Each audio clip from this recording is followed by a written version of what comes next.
Dans la vie, parfois, il y a des choses qui nous arrivent et il ne faut jamais rien lâcher. Je suis venu musulman, j'ai 19 ans. Je suis là pour vous partager un peu à mon histoire.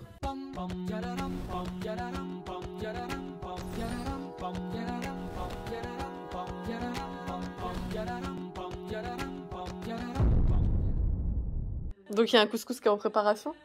Un téléchargement. Un téléchargement. Ah d'accord, ok. Moi je pense que c'est une légende urbaine. Parce que moi je te dis, à chaque fois il me dit je vous ramènerai du couscous. Moi j'attends toujours le couscous, je l'ai encore jamais vu. À chaque fois que je le vois il me dit il est en téléchargement, mais c'est long. Peut-être que je m'entraîne. Les raisons qui m'ont poussé à venir en France, c'est particulièrement la situation de ma mère. Depuis tout petit, on voyait la maman se battre pour nous. Je me suis dit pourquoi ne pas aller à l'étranger chercher quelque chose pour elle. C'est les motifs qui m'ont poussé à quitter chez moi. Dans le voyage, ça n'a pas été facile.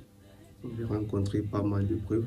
De la Guinée vers le Mali, l'Algérie, le Maroc, sans oublier l'Espagne et puis la France. Et depuis que je suis en France, je dirais que la seule chose qui m'a ouvert la porte, c'est l'étude.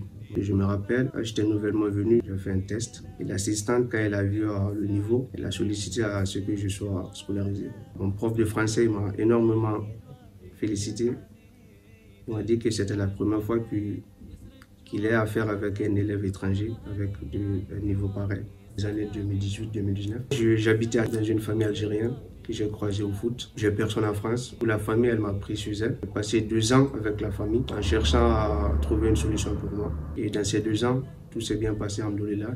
Et le monsieur, il m'a pris sous ses ailes comme si j'étais son enfant. Et c'est un acte que je ne vais jamais oublier. Il m'a dit que sa femme devait arriver et il fallait que je trouve où il faut y aller. Du coup, j'ai contacté mon lycée pour leur demander s'ils pouvaient me prendre à l'internat. C'est ce qui a été fait. Le temps que je passe à l'internat, j'ai fait ma demande à la préfecture pour ma régularisation. Et alhamdoulilah, tout s'est bien passé. Parce que j'avais un souci au niveau du paiement de la carte de séjour. Mon assistance a contacté la communauté Ouma Charity. Et c'est ainsi que j'ai croisé la communauté par leur aide. Alhamdoulilah, j'ai pu obtenir ma carte de séjour.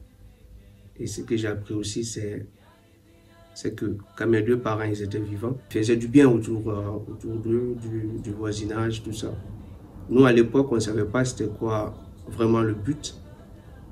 Mais aujourd'hui, alhamdoulilah, je me retrouve dans un pays étranger et je vois des gens que je n'aurais jamais imaginé rencontrer un jour, qui me tendent la main et qui sont là, qui m'aident, tout ça. Je suis issu d'une famille où mes parents ils ont mis un accent sur notre éducation. C'est vrai, je suis le plus petit de la famille, mais mes grands frères me voient comme un exemple. Voilà. Et ça, je le tiens de mon père. Il n'a jamais accepté que je côtoie n'importe qui. Ça me faisait mal, mais aujourd'hui, je vois l'importance. Quand même, ça m'a permis d'être sélectif au niveau amical, au niveau des amis. Je sélectionne bien qui il faut fréquenter ou pas. L'éducation et la vie que j'ai commencé en Afrique, c'est quelque chose qui m'a beaucoup appris à m'intégrer en France, en quelque sorte. Voilà. Je fais un choix pour une formation en installation thermique. Pour ceux qui connaissent, c'est tout ce qui est plomberie et chauffage. Et le but, c'était de finir le CAP, mais là encore, j'ai une autre ambition derrière le CAP. J'aimerais continuer en bac pro et surtout s'il y a des entreprises qui recherchent des alternants. Et je suis vraiment prêt à 100% à travailler avec elles. C'est mieux de trouver un truc à faire pour l'avenir, parce que ça va tellement vite. Et si tu fais rien, plus tard, tu risques d'avoir des regrets. Raison pour laquelle je suis très concentré sur mes études. Et avec l'association Ouma Charity, ils m'accompagnent dans ce processus.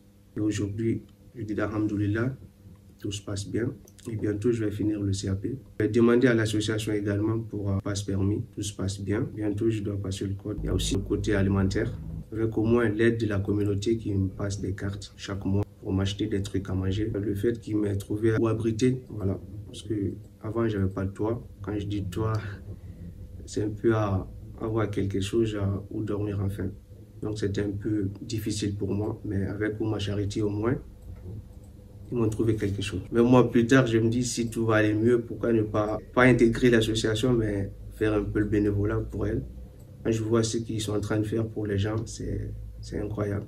Et c'est une association aussi qui tend la main vers n'importe qui. Elle ne tient pas compte de la nationalité ou de la religion. Voilà. Ça aide tout le monde. Et voilà, c'est pourquoi je partage mon histoire avec vous.